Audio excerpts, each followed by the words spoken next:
I guess, so like Professor Taylor said, I was telling this group over here, that this is my Capstone project, which is your final big project that you do when you get your master's.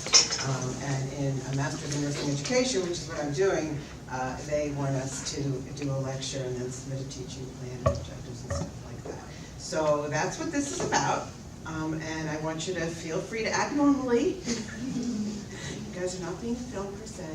Yes? Would you like to introduce this Oh, lovely yes. man So here? this is my husband, Bill. He came along to be the techie because I was worried to death that it would not film, because then I don't know what I'd do. So I am going to be doing a lecture on hyperbilirubinemia, and then after I'm done, we're going to play with some babies and some Billy masks. Feel free to interrupt and ask questions. More questions, the better. And we'll get started. All right, hyperbilirubinemia. What is it? It is an excessive level of accumulated bilirubin in the blood. And this is a common problem in newborns, and it is normally not a problem. This is what jaundice looks like. So you can see the sclera is very yellow. This baby's yellow.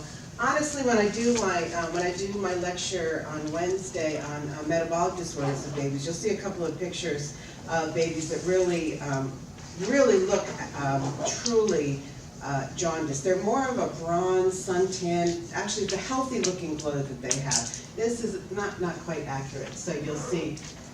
I normally do the two presentations at the same time, and then I could show you, but you'll see on Wednesday that it's actually more of a bronze color. But they certainly are, they certainly have quite the yellow sclera. So that's how it presents. So there's two types of jaundice. We're going to go through all of them.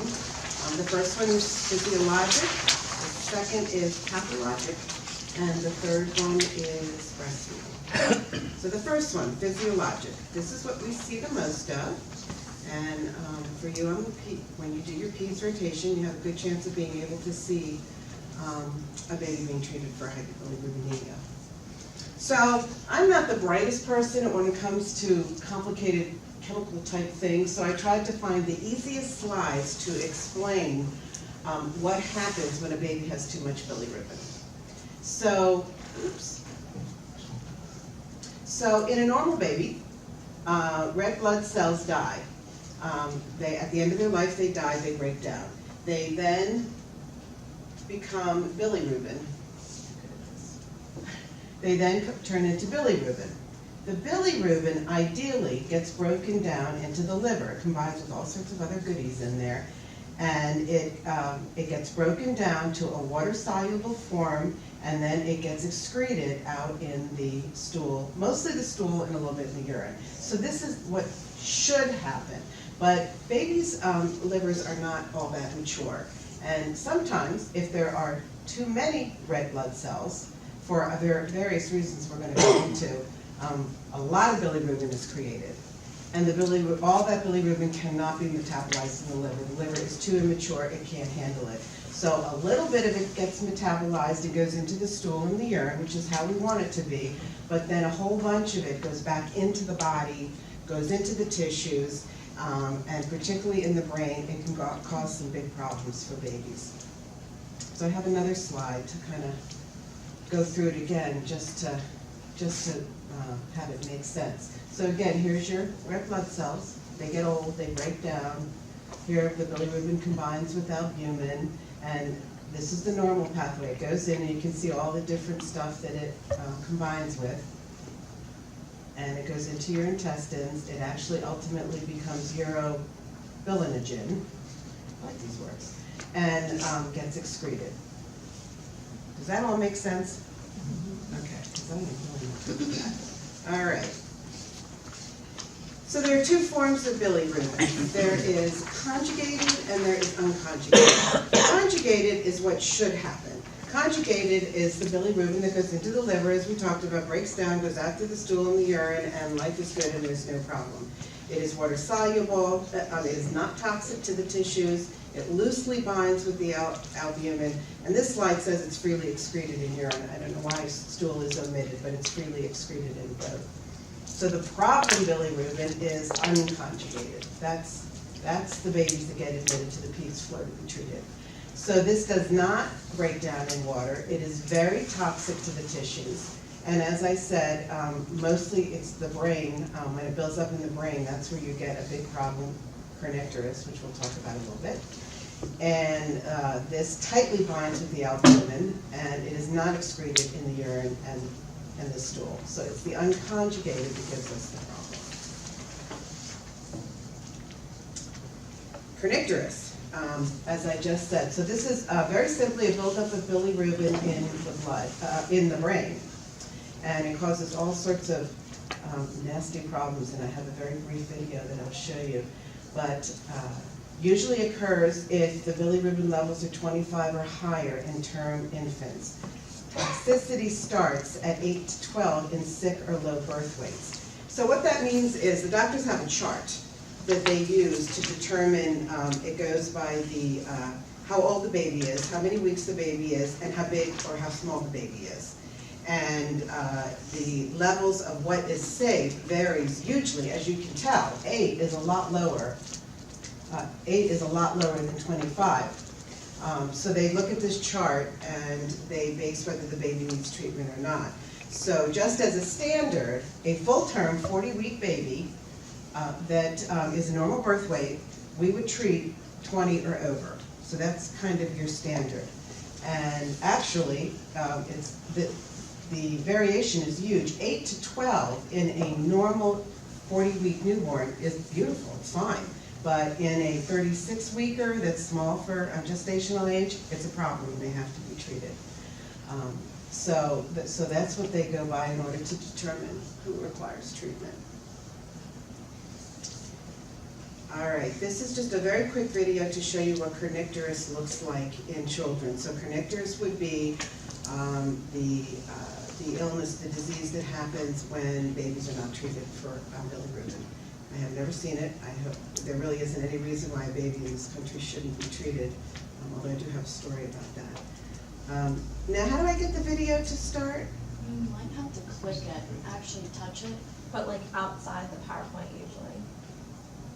With what? With mouse. Sometimes you have to like exit the presentation and click on it. Do you know, Jan? Patty showed me the last time. I really want to show it. Right click on the video. Right click on the video. See if it has a play. Does it say hyperlink? If you have to end the show. Hit escape on the keyboard. Oops. Okay. Hit escape on the keyboard. Yes. Very Upper top left. left corner. There's like one It's like button. ESC. There you go. Ah! Now wait. I did it here before.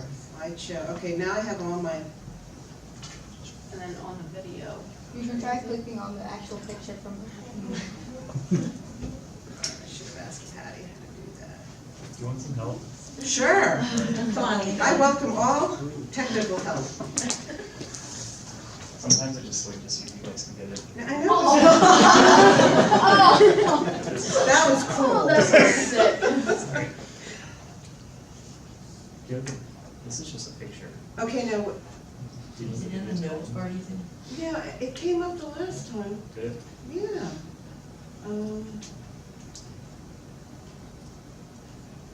Okay, this is like Maybe this you isn't could actually a Google it video. quick. Can we get Patty? No? Because I know it was very simple how she did it. There's no video there. Honestly, we could probably find it on the No, but internet. she did it, and I did I this don't know how many before. videos there are of babies with kernicterus. Let's see.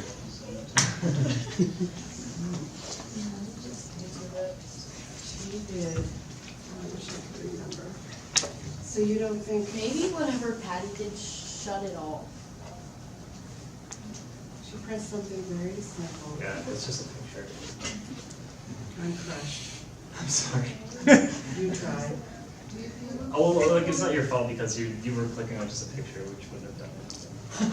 But it did the last time.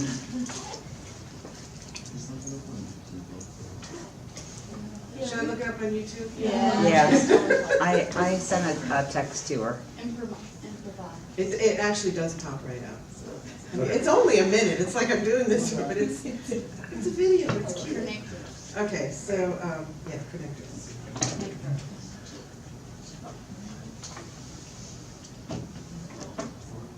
That's it right there. This one? Yeah. Boom. My baby was born My baby healthy. was My born baby healthy. was born healthy. My baby was born My healthy. baby was born healthy. My I'll baby was show you born a few healthy. My baby was born My healthy. baby was born healthy. My baby was born Mi healthy. niño nació. My baby was born healthy. My baby was born healthy. The volume My on the baby was bottom born is healthy. going to turn it down.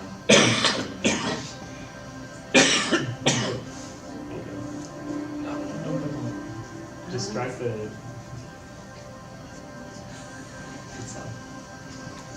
I'm gonna get muted right there, but I don't see volume. She just told me, you know what, go home, put him under the sun, you pressed on her skin and said the underlying color looked fine.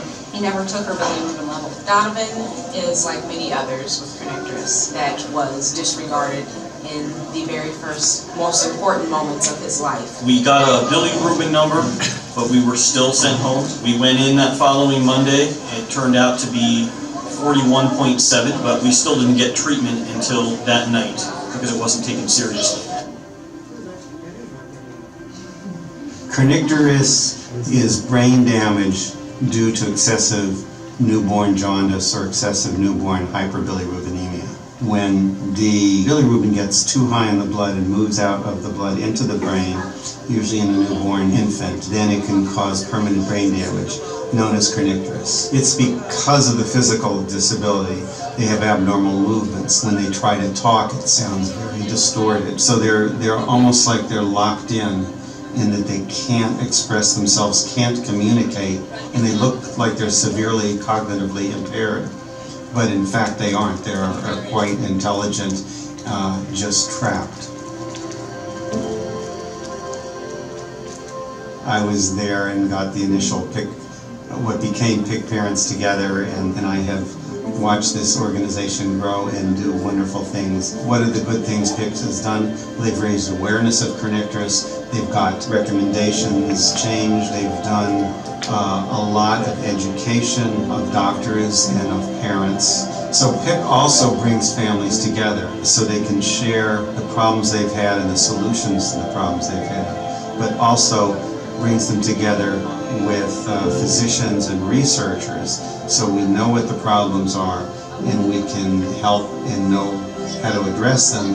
And some of the answers to how treatments work comes from PIC and the parents and the wide internet and social media. There's a community, both nationally and internationally, that really can advance understanding, prevention, and research and treatment of kernicterus much faster than it's ever been before.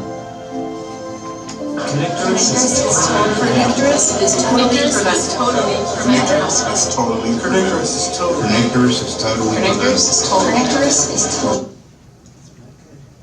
Wow, and I've never seen it. Isn't that sad? It's all because of lack of the appropriate medical care.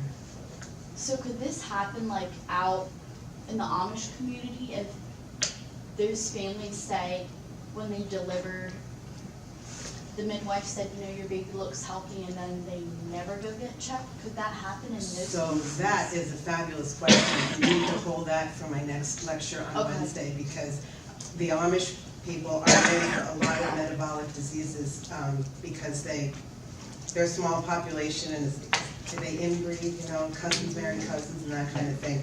And that is an excellent question, and that will come up. Okay. Yeah. Okay, so how do I get back to my Same button as before, the top left corner. escape? No, yeah, escape. And then your PowerPoint should be right behind that window. Yeah. Great, thanks. All right, that was good. All right. So click on slideshow at the top. Oh, right. And don't click the one that says beginning, but the one that says current slide. Thanks. Well, am I okay to click that? Yeah. Yeah. Okay. Click it again.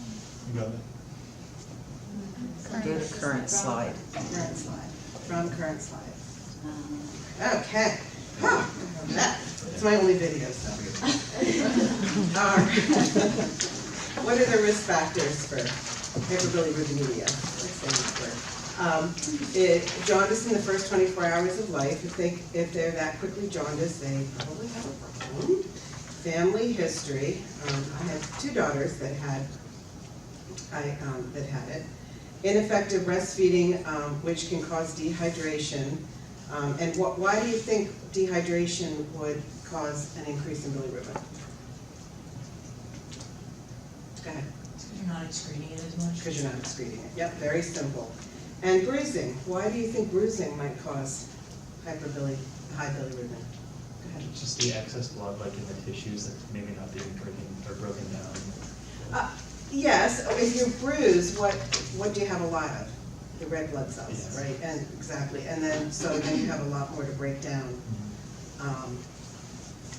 My 30-year-old, she was a preemie, and I was an abruption, which meant my placenta separated from, you guys had OB, right? So my placenta separated from my uterus, and when she was delivered, she had swallowed a ton of my blood. So they put an NG tube and they tried to suck it out, but what do you think? She ended up, of course, with a high bilirubin because she had all that extra blood that had to be broken down by her liver, and her liver couldn't handle it. Prematurity, this is another one. I mean, the more immature the liver, the more likely there's going to be problems metabolizing the bilirubin. And then for some reason, East Asian ethnicity tends to have more of this than the rest of us. So how do we diagnose it? So did any of you see this in OB? We were supposed to do it. Were you? Okay. We actually don't have one of these on pediatrics. We have to borrow them from maternity. But this is the baseline. If we get a baby in that really is not admitted for hyperbilirubinemia, maybe one of the neonatal abstinence babies, which you guys will all see, and they look a little jaundiced, the doc might say, just go get the bilirubin meter and let's get a baseline.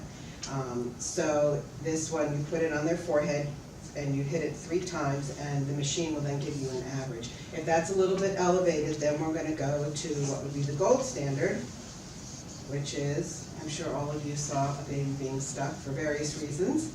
So this is a heel stick to get a blood level. And then we go by that. And again, based on their size and how old they are, determines whether they need treatment. Treatment. So this is treatment. This baby, did anybody see a baby in lights in OB? You saw a baby in lights. Do you know how many lights the baby had? No. So this is what we call double phototherapy. This is a blanket, a light blanket that the baby lies on, and this is a light that either goes on the side of the isolette, which is the way this is, or over top. On pediatrics, we do triple therapy. Triple therapy is the blanket, and then we don't have isolettes, we use open bassinets. And then we would have that light, and then we would have another light over it. The more light you have, the quicker these folks are going to get out of here, these families. The light, I do not understand the chemical reaction, but the light breaks down the bilirubin in the skin and causes it to be excreted.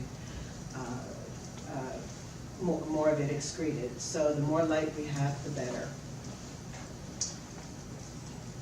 I don't want to go there yet. So a few more things about treatment. What else do you see in this picture? The baby has. The baby has a mask. I've been a nurse for 39 years, and honest to Pete, I have put that many masks on babies. Nobody can come up with a mask that actually stays on a baby. So that's why when I'm done with the lecture, we'll come up. I have 3 different masks, the ones that NICU uses and 2 that we use. And I'm going to want you to play with the babies and see what you think of the different masks. What else do you see? What else does the baby have? Leads on the chest. So this baby has leads on its chest. This baby's probably a NICU baby, I would guess. We would not put leads on the chest. We would put something else. Anybody want to guess what we would use? Pulse ox. Who said pulse ox? Very good, pulse ox. Because this could slip down to the nose, and it could impair the baby's breathing. So we would put the baby on a pulse ox. We would also keep the baby as naked as possible. They will have a diaper. And as we talked about in our last lecture, we used to, way back when, we used to put the yellow mask, you all know the yellow mask that we put on for isolation, and there's a metal piece on there that you squeeze through your nose, and we would take that metal piece out because babies can get burned, and we put it over its, over its genitals.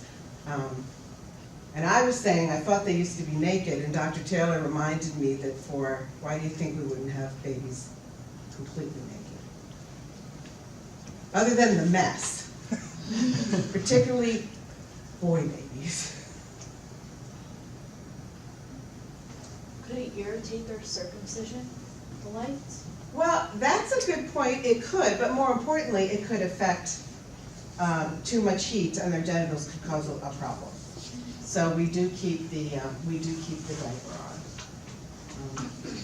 on. My baby that had to go into, like I said, she was 36 weeks. She was up in the NICU, and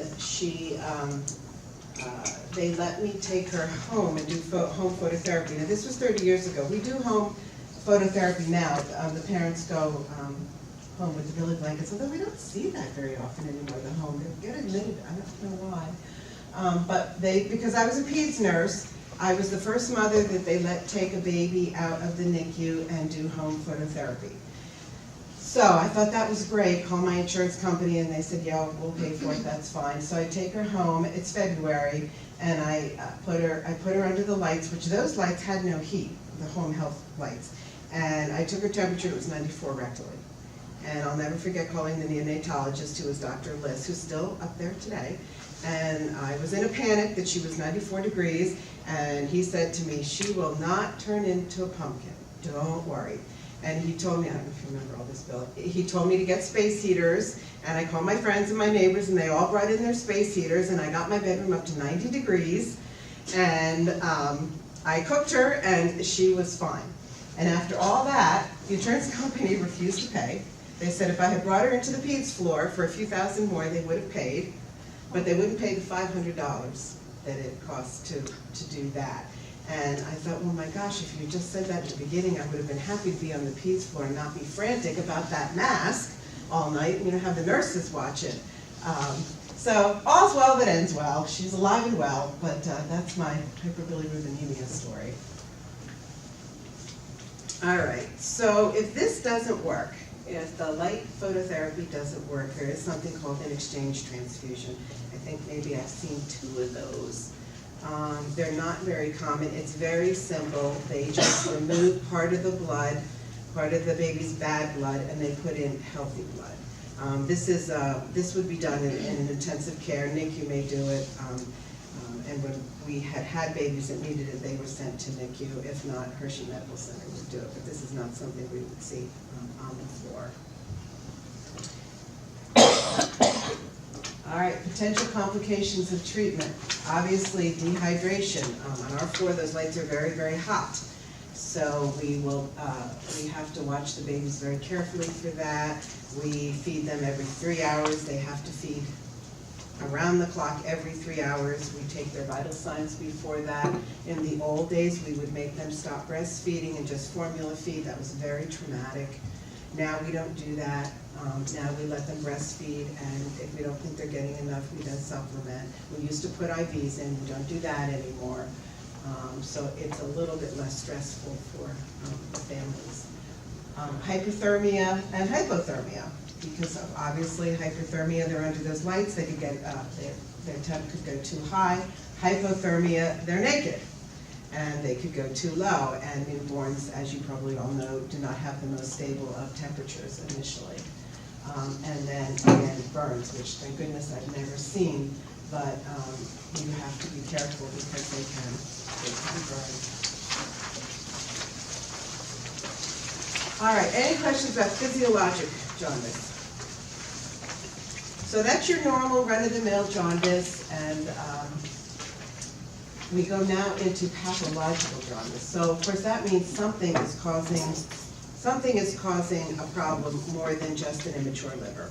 So the 2 most common ones, first one is RH, and The child is Rh positive. This is another one that I have to think through as I say it. And the mother is Rh negative.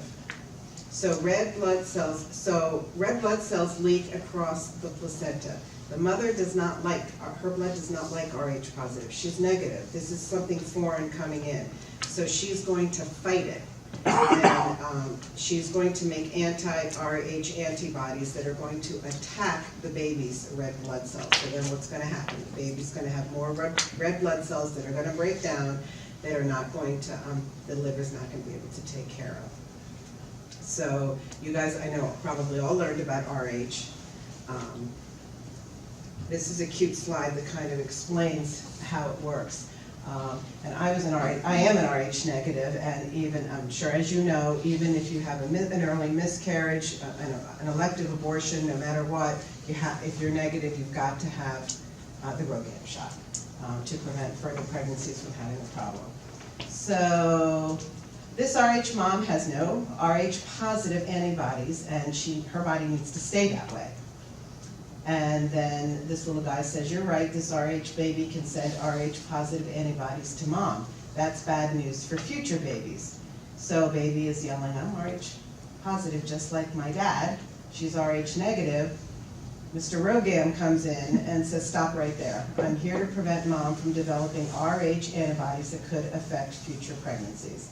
And then you guys probably all learned about RhoGAM. It's an IM injection that's given. If that gets missed, these babies, future babies, can be very, very deformed and sick. And I was looking at pictures, and I was going to show some, and they were so heartbreaking I couldn't show them. So again, not something that really we should see at all, but sometimes things get overlooked. So that's Rh. The other one, so this is the Coombs test. That is how you diagnose Rh incompatibility. The other one is ABO incompatibility. So that's, very simply, that's an incompatible blood type. And it works exactly the same way, really, as Rh. Mother is type O, and the baby is either type A or B. O-positive mothers make antibodies, which cross the placenta. And again, it fights the baby's blood type. And there's no effect, of course, if the mother and baby have the same blood grouping, or if the baby is O, because there's nothing to make antibodies against. It's very interesting, because like I said, I have never seen kernicterus, but I can see how it could happen. We had a baby, who, the mother gets the phone call that the bilirubin is too high, and Jay, I'll have to tell you the name of this mother, you'll know her. And the bilirubin is too high, and the baby needs to be admitted. And the baby also is an ABO incompatibility, so we now have a pathological jaundice, which is more serious. The mother felt that the baby didn't need to be admitted. She knew what she was doing, and despite her husband talking to her, and her sister, who's a psychiatrist, and me, who was her neighbor, she was not going to have that baby admitted. Now, what do you think we do then? Not as a neighbor, but as a doctor, what do you think we do? So a baby needs to be hospitalized, they need medical care, the parent is refusing. What do you do? Document that they refused and you educated them? We would absolutely do that, but we would take it a step further. The baby has got, go ahead. You take like legal, We take legal action. So who would we